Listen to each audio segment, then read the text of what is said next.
HOA Karen threatened me over her lake. HOA. Until she found out who really owns the lake.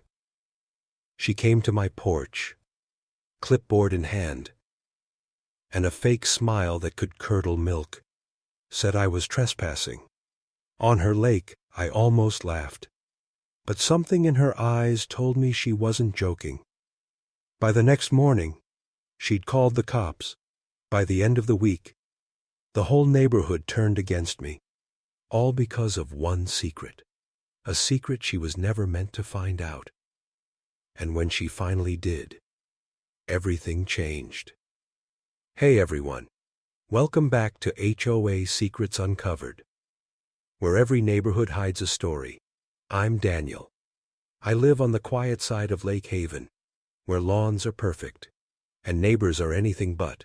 I fix boats for a living, and I mind my own business. But when the new HOA president decided she owned the lake I grew up beside, I realized peace isn't something you find in suburbia. You have to fight for it. So, here's how it all began. HOA. Karen threatened me over her lake. HOA, until she found out who really owns the lake. I put my coffee down and stared at the water. Morning mist lifted like a secret. The lake looked the same as when I was a boy, calm and private and mine. Daniel was my name. I fix boats for a living. I live in a small house by the shore. Neighbors wave in the morning. Lawns look like a magazine. But the peace here is thin, like the skin on old paint. She came the day the leaves turned, clipboard in hand. Her smile was sharp and practiced. She said something about rules and safety and community. She called herself the HOA president. She called the lake community property. She called the rules the rules. She told me I had to join the lake HOA, as if I could join a thing that already sits on the map with my family's name on it. She said people like me make trouble. She said we needed order. She said fines will follow. Her words were polite like a blade wrapped in silk. I nodded and offered tea. She declined with a small laugh. Then she placed a paper on my porch. Violation notice, it read. Fishing without permission. I looked at the amount of the fine, $500. I remember thinking, that is a lot for a little fish. The board met at her house that week. They stood behind her like statues. They were proud of their rules. They were proud of the power they felt sitting in folding chairs. They thought a paper could change a shore. They thought a stamp was stronger than memory. They did not know about the deeds. They did not know the old map under the floorboards in my garage. They did not know the name carved on the survey post at the mouth of the creek. They did not know my grandfather sat in this chair and paid taxes on this land. They did not know the history that sits in quiet places. I kept my voice low. I kept my temper under a jacket. Words can make things worse. Silence can make the other person talk. So I let them speak. Every day she walked the lake in bright shoes. She measured the grass with a ruler in her head. She told strangers the lake was for everyone. But when I was near, she watched me like I might steal the water. She seemed to want attention more than peace. She seemed to enjoy telling people what to do. Letters started arriving, official envelopes with printed names and legal language. My mailbox filled with words that tried to become laws. Pay your fine, cease and desist, join the community or face action. I read them slowly. I put them in a box with the rest of the paperwork. I did not burn them. Paper is proof. Paper remembers what people try to forget. I fixed a boat at dawn like always.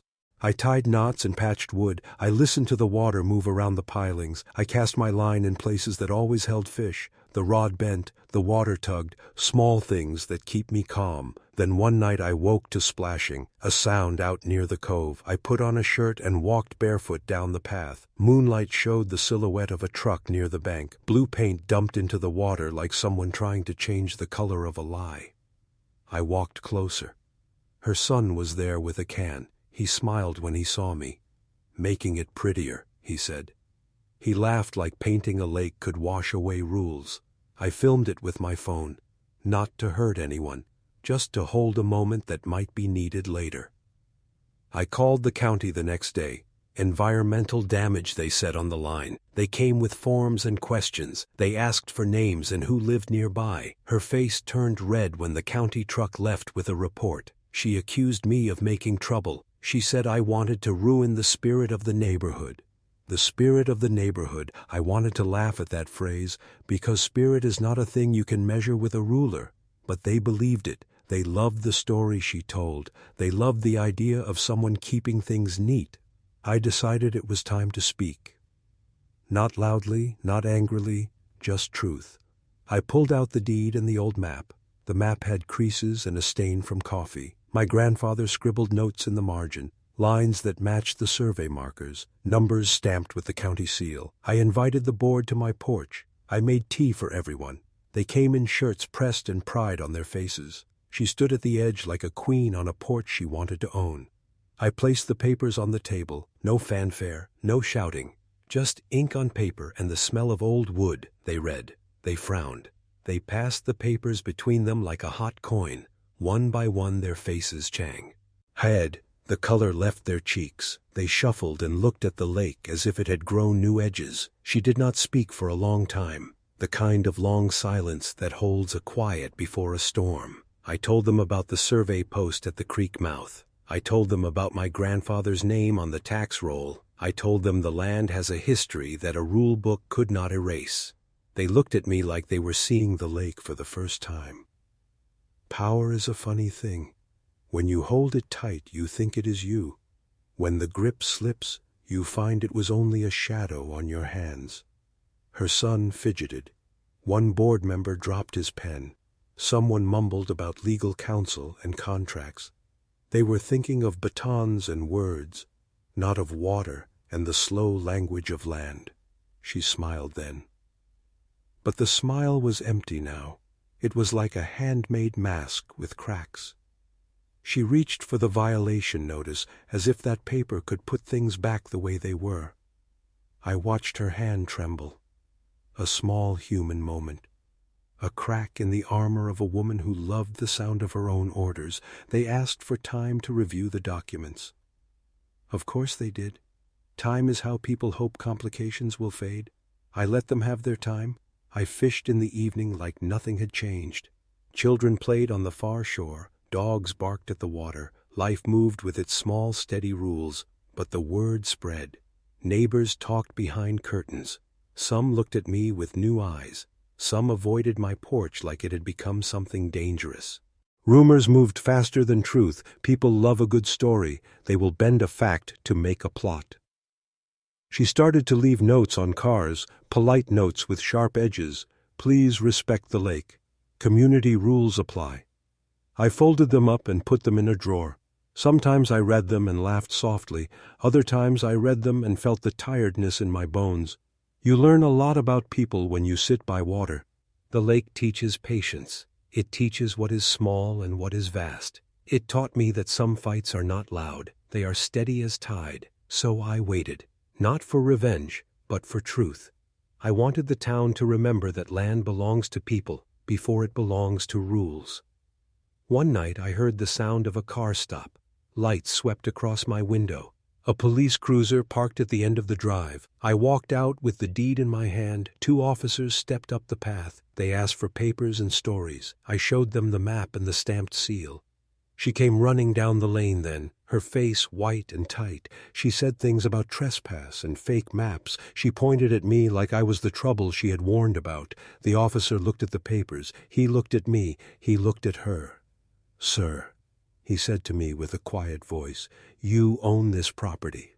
The words were simple. They hit the air like a bell. Her mouth opened. A sound came out that was not a word. She looked older then, not just a board president, not just a keeper of small laws. She looked like a woman who had been surprised by the truth.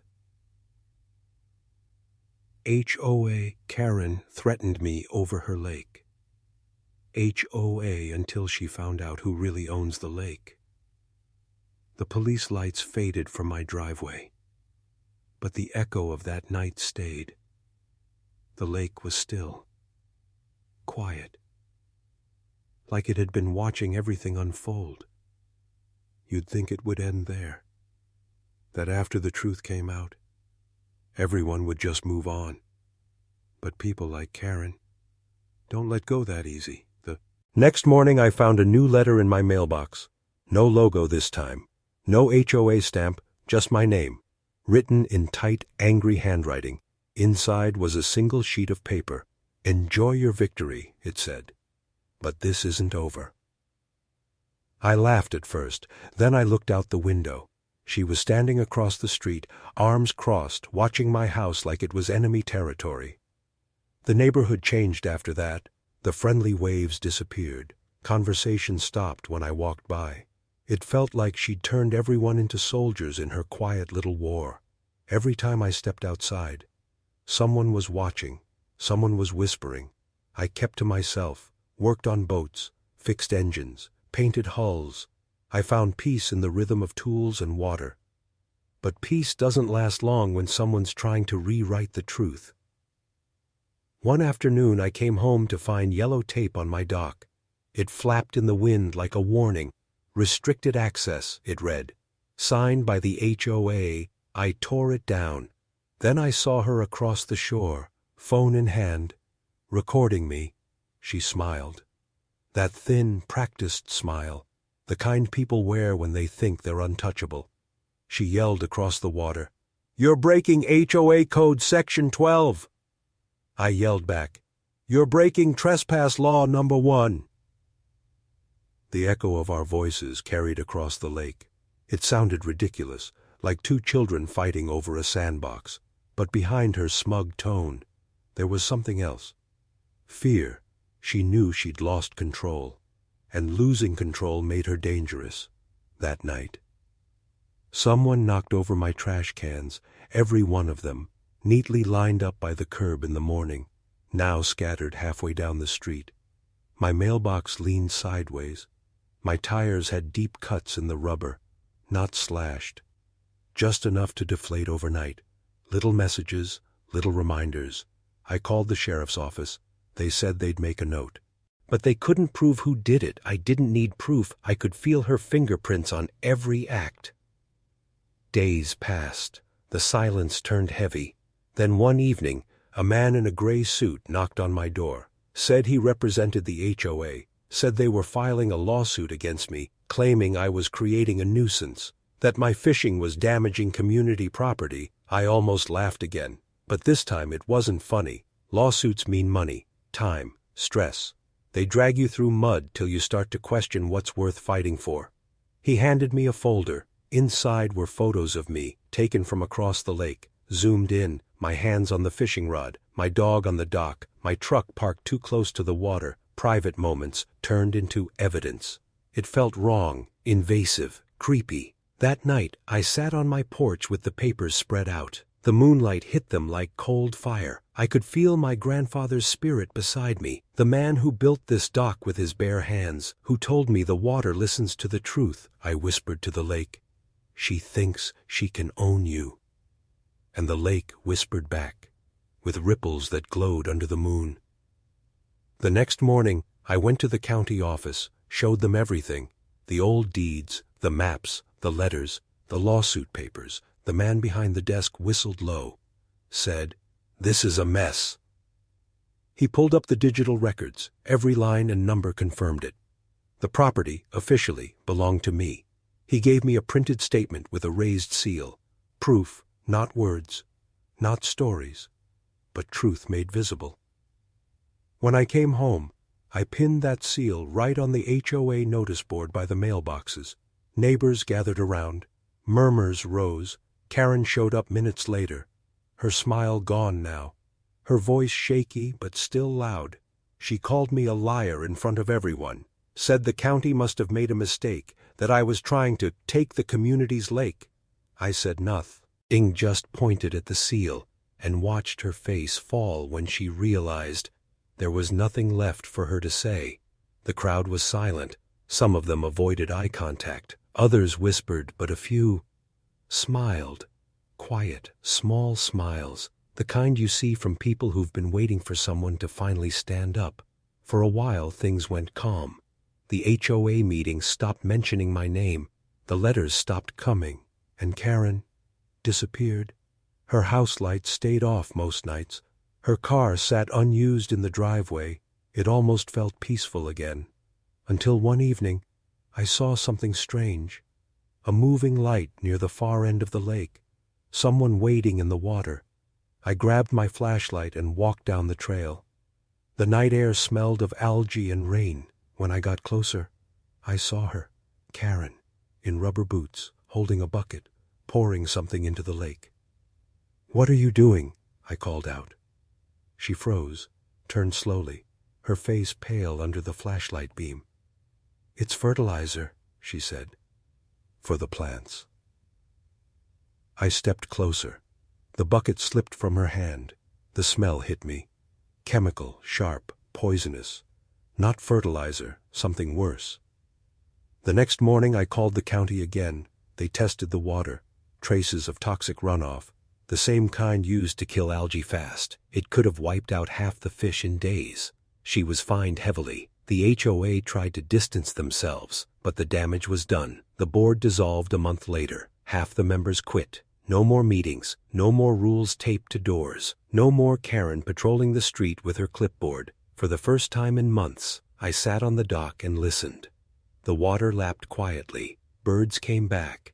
A heron landed near the reeds. Peace, real peace, was finally returning. But there was one last thing. A letter left in my mailbox without a name. No threat this time. Just one sentence. "You may have won, but you'll never really be paid of us." I read it twice, then I smiled, because they were right. I never wanted to be part of them. I wanted to belong to something simpler, something honest, something that doesn't need meetings or rules or fake smiles, just the sound of water and the memory of family, still. Sometimes I catch her watching from across the road, sitting in her car, windows rolled up, eyes fixed on the lake she tried to own, and I wonder, what makes people like her need control so badly?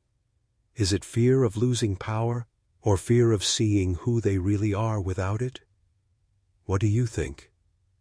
Is control about keeping others small, or hiding how small you already feel inside? HOA. Karen threatened me over her lake. HOA until she found out who really owns the lake. The air felt lighter for a while. The board was gone. The fine stopped. And for the first time in months, I could breathe. But peace in this neighborhood never lasts long, not when pride is still licking its wounds. It started with whispers again.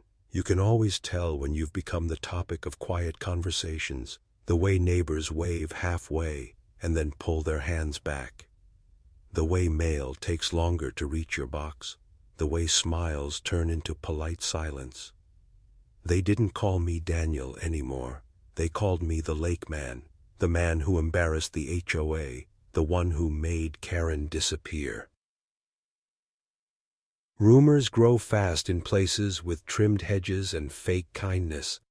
Some said I bribed the county, others said I forged the deed. A few said I used old family tricks. I didn't care what they said, until it reached my mother. She called one morning, voice soft but shaking. "Danny," she said, "people are saying you ruined the neighborhood." I told her not to worry, that some people just don't like losing power. She sighed. "The lake was your grandfather's pride," she whispered.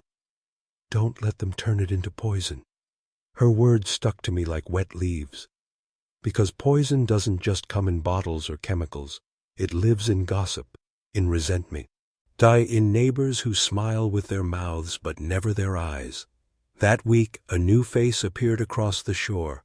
A man in a clean white shirt, tidy hair, always writing things down on a clipboard. He walked the path every morning, measured distances, took photos, never waved back. When I finally approached him, he introduced himself as Community Relations Officer, which, I found out later, meant new HOA consultant.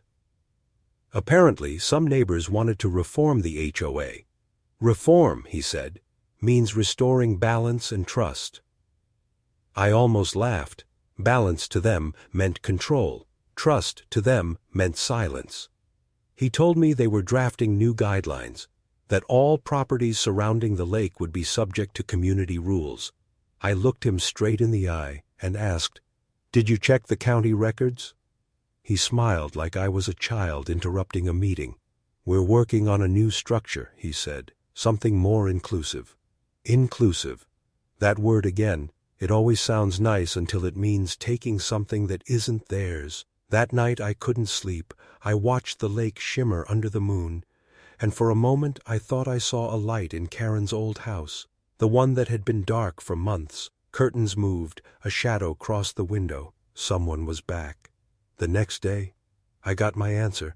Karen was standing by the mailboxes, talking to the same man with the clipboard, same sharp haircut, same confident stance, like she'd never left. She turned and smiled when she saw me. Not warm, not friendly. That smile again, the one that hides claws. "Well, well," she said softly. "Seems the community missed me." She started walking toward me. Every step slow, measured, like a cat who knows it has time to play. "I'm just helping rebuild what you destroyed," she said. Her voice sugar on top, steel underneath. "People need structure. They need leadership." I said nothing, just stared at her, because I realized something then. Karen didn't care about the lake, or rules, or community. She cared about being important. Her new plan was clever. She wasn't going after me directly this time. She was rewriting the rules around me, building new paperwork to trap me in old chains. A few days later, a new sign appeared by the road, with a logo, a website, and, of course, Karen's name at the bottom. I could almost admire her persistence, if it wasn't so poisonous. Then came the emails. Mandatory meeting for all lakeside residents. Discussion of shared maintenance dues. Failure to attend will result in penalties. Penalties. That word again, like they'd learned nothing. I ignored the first message, then the second. Then came the knock on my door. Karen stood there again, clipboard in hand, her new officer behind her, both smiling like salespeople. "You've been missing our meetings," she said. I said, "I don't attend clubs I never joined." Her smile didn't break, but her voice did, slightly. "You'll regret ignoring community responsibilities." She turned and walked away. The officer gave me a folded envelope. Inside was a notice of pending assessment. They wanted money for the lake, for the paths, for the signs, for everything that wasn't theirs to claim.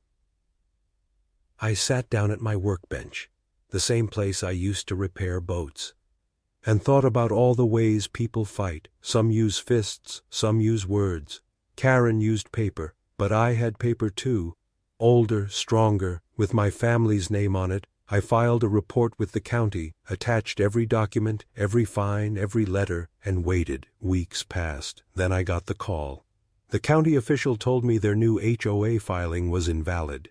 They'd used an expired charter number. Technically, it wasn't even legal. That night, I poured myself a drink and sat by the lake. The reflection of the stars danced on the surface. The water didn't care about rules. It just kept moving, like it always had. But just when I thought it was over, I saw movement again. Karen's car lights sweeping the shoreline, stopping at my dock, then reversing slowly back. I don't know what she was doing, but she's been there every night since. Same time, same place, just watching the water. It's strange how someone can lose everything and still refuse to let go, like the lake still whispers her name at night, like it's calling her back to finish something she started. Sometimes I sit in the dark and wonder, how far would someone go to keep control of something that never belonged to them?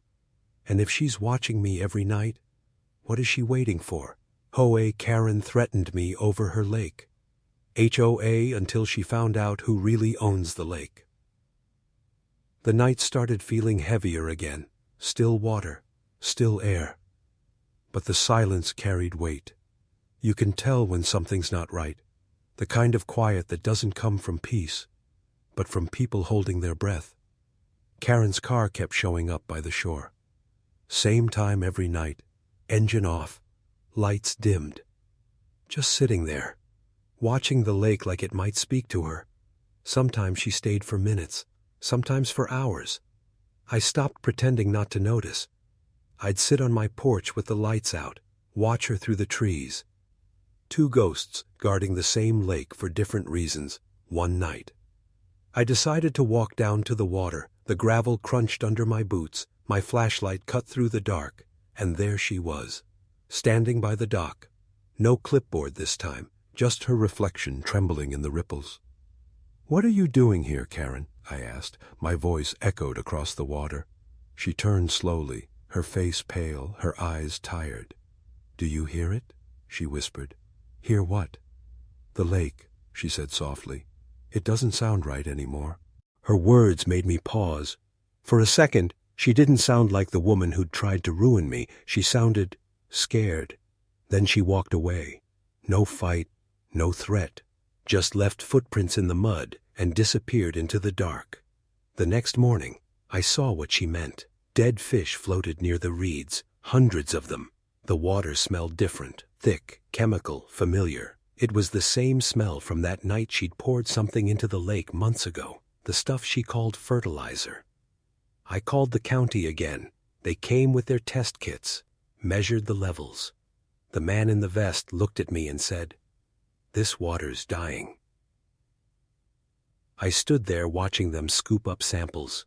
Karen stood on her lawn pretending not to look, but I could see her shaking hands clutching that same silver thermos she always carried, the one I'd seen her pour from before. The next day, county officers showed up at her door. Questions, documents, warnings. They didn't need my words anymore. The lake spoke for itself. That night she came to my porch, not angry this time, not proud, just small. "You told them," she said quietly. I didn't answer.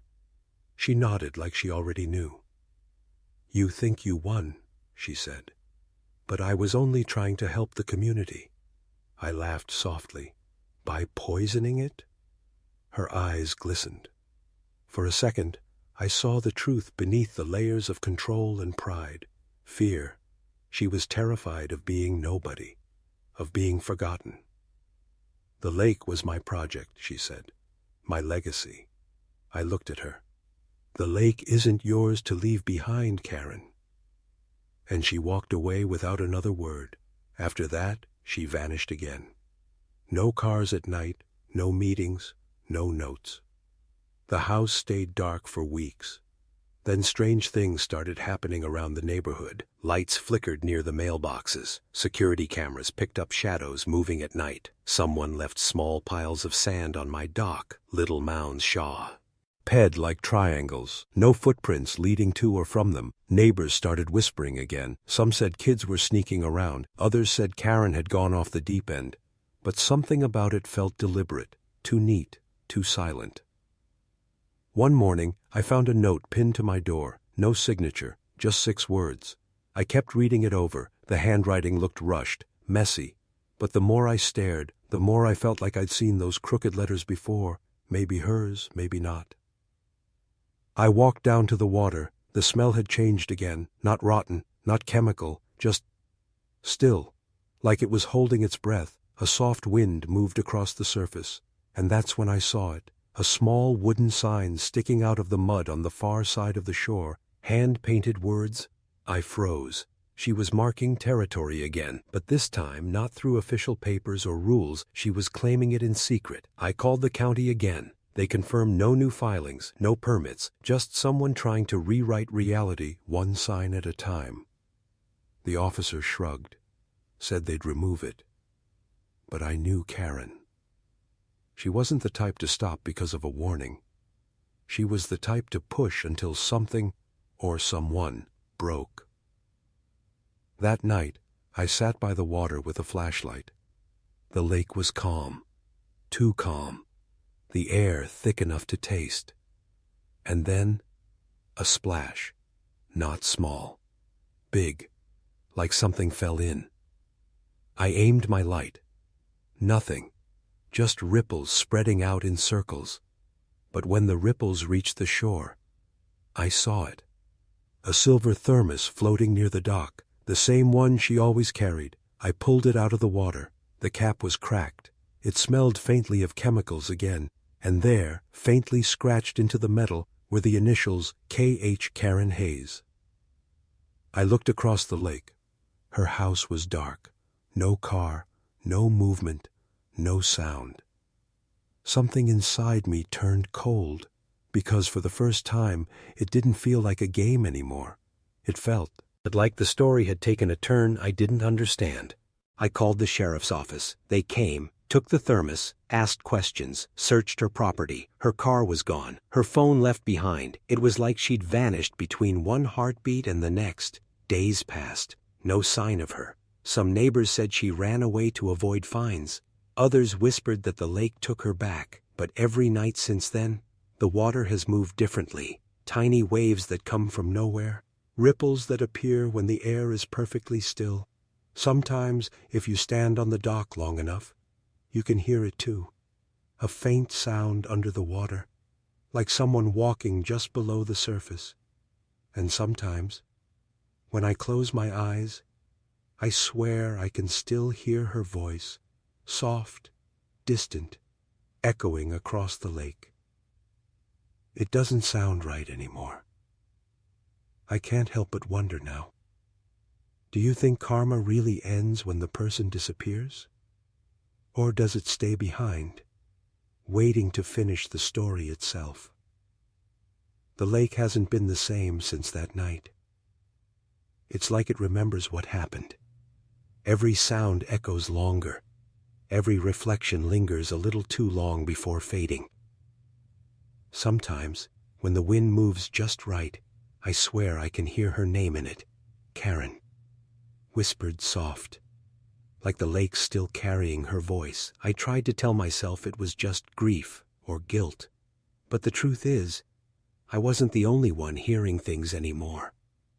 Old Mrs. Lacey from down the road said she saw Karen walking near the boathouse 2 nights ago.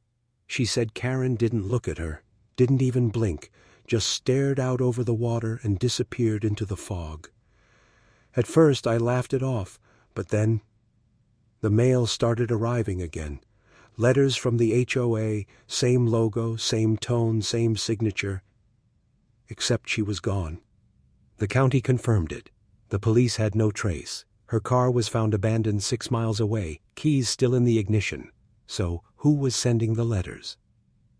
The next one, all right. Arrived on a rainy morning. Water-stained, but still readable. It was addressed to me. I looked out my window. The rain was heavy. And there it was. A new wooden stake by my dock, bright red ribbon fluttering in the wind. Someone was marking my land. That night I went down there with a shovel. I pulled the stake out of the mud, and underneath it, something caught my eye. A small metal box, rusty, buried shallow like it wanted to be found. Inside were photos, old faded photos of the neighborhood, back before the fences and rules and meetings, when it was still just wild land, untouched. But in one photo, I noticed something strange. A woman standing by the same dock, same spot, same posture, different time, and behind her, a sign that said, "Private property, owned by H Family Trust." My last name starts with H, so does hers, Karen Hayes. It didn't make sense at first. Then I started digging. Figuratively this time. I went to the county archives, old property deeds, scanned maps, dusty files that no one looked at anymore. And that's when I found it. Before this place was called Lakeside HOA. It was part of an old private estate, owned by a single family for generations, the Hayes Holloway Trust. The lake wasn't public. It wasn't HOA property. It was shared ownership. 2 family lines tied to it since 1952. Holloway. That's me. And Hayes. That was her. It hit me like a punch. All this time she wasn't trying to steal it. She was fighting for what she thought was hers. Suddenly, every argument made more sense. Every threat. Every sleepless night. She wasn't just controlling. She was desperate. But that didn't explain the letters, or the noises, or the feeling that she was still here. A week later, I found something new. Another letter, slipped under my door, no envelope this time. My blood ran cold. I ran outside, flashlight in hand. The rain was pouring again, heavy and relentless, and there she was, or something that looked like her, standing knee-deep in the water near the dock. Her hair was wet, clothes clinging, eyes hollow. Just watching me. I shouted her name. No answer. I took a step closer. She turned her head slowly, and then just sank, like the water swallowed her whole. I ran to the edge. The lake was flat again, still, silent. By morning, there was no trace, no footprints, no wet grass, nothing. I told myself it was my mind playing tricks. Stress, sleep, deprivation. But then, neighbors started seeing her too. Not always clear. Sometimes a shadow in the fog. Sometimes just the reflection of someone standing where no one stood. The HOA board tried to ignore it, but the rumors spread fast. The lake had become cursed, they said. Some refused to walk near it after dark. The new acting president, Mark Jennings, tried to calm everyone down. He said, "We'll handle it officially." But I saw the fear in his eyes when I showed him the old deed. He didn't want to touch that history. That night, I got another note. No name, no return address, just those words, written in the same uneven hand as before. I couldn't sleep after that. I sat by the window, watching the ripples dance under the moonlight. And that's when I noticed the lake wasn't reflecting the sky anymore. It was darker, like it was holding something beneath the surface, something that wanted out. I couldn't tell anyone. They'd think I'd lost it. Maybe I have. But every night since then, when I close my eyes, I see her face, pale, calm, waiting, and the water keeps rising. Slowly, quietly, like the lake itself is breathing again. The HOA called an emergency meeting next week to address ongoing disturbances and property disputes. I know what that means. They think I'm the problem now, but maybe the problem isn't. To me, or Karen, or even the HOA, maybe it's the lake itself. It's been here longer than any of us, and maybe, just maybe, it's tired of being owned. Tell me honestly, do you think something that old and silent can carry anger? Or am I just finally hearing what was always there? The lake hasn't been still for days. It moves even when there's no wind, tiny waves rippling like breath, like it's restless, waiting. I've stopped trying to sleep because every time I do, I hear her voice again, faint at first, then clear, right outside my window. Put it back. That's all she says, over and over. The metal box is still on my desk, the one I dug out from under the dock. Sometimes, I swear it hums, like something inside it's alive. I keep telling myself it's just in my head. But then the power went out last night, and when the lights came back, the box was open and the photos were gone.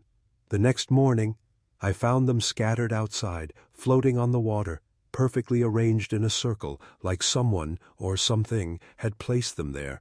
That's when I noticed a figure standing across the lake.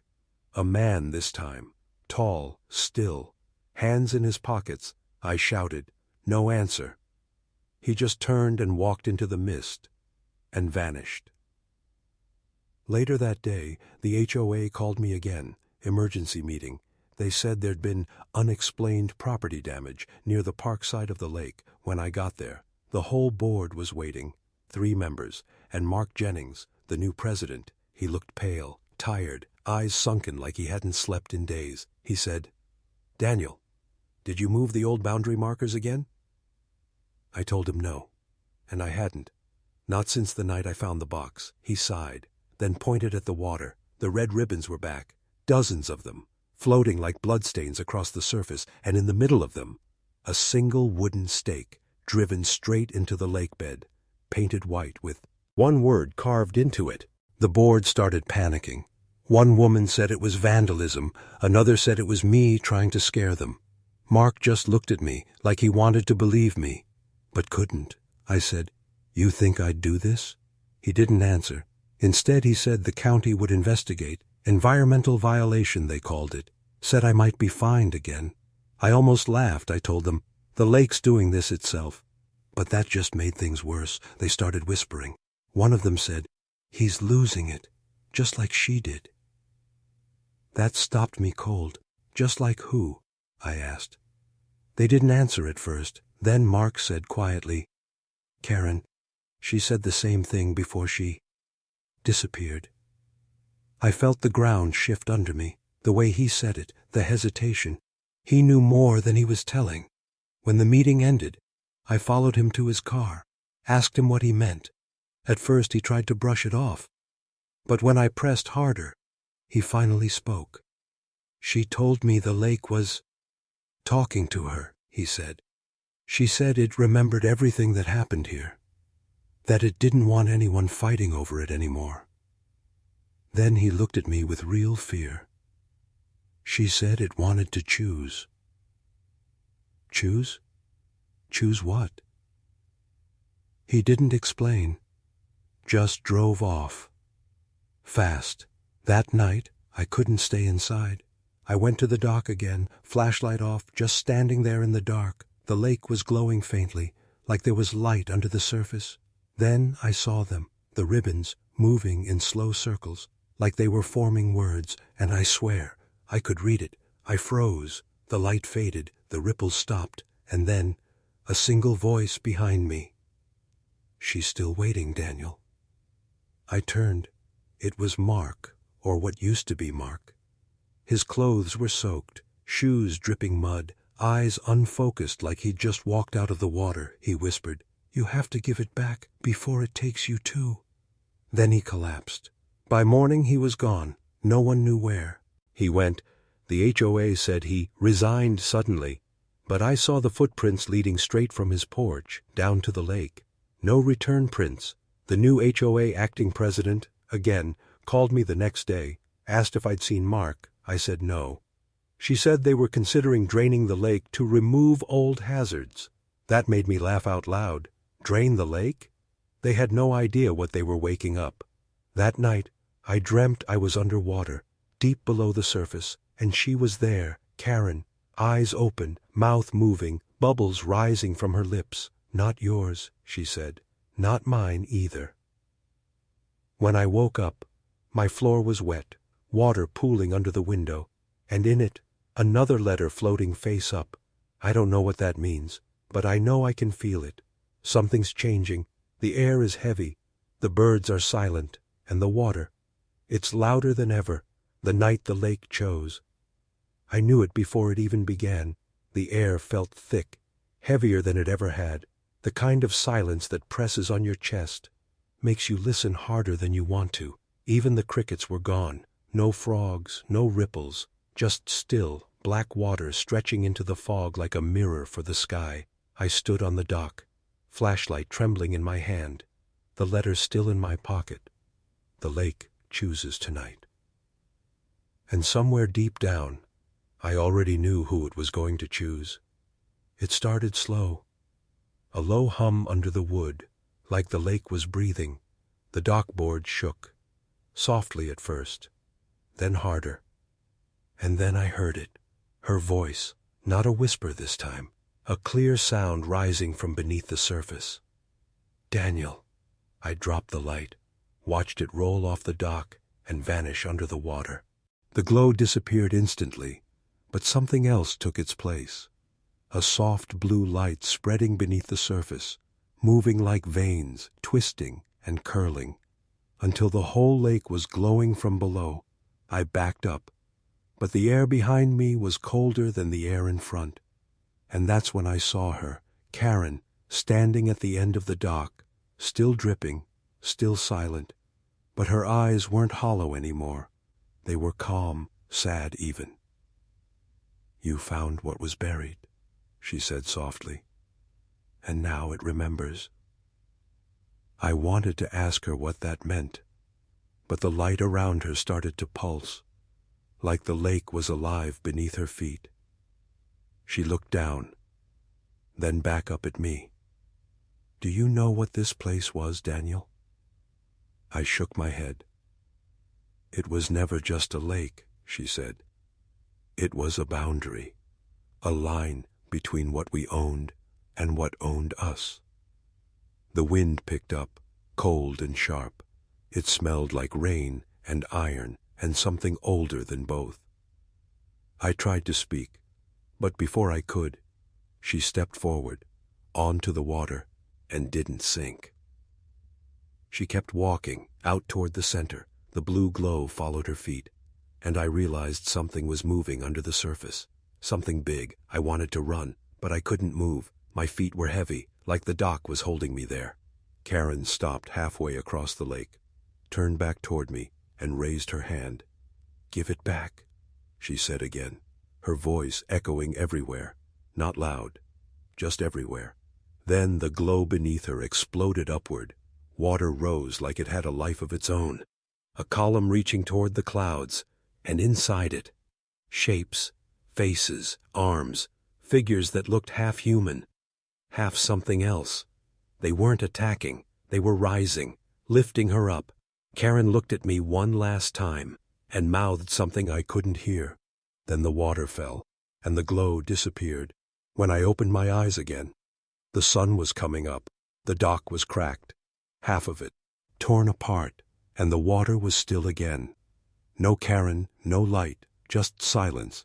But something was different.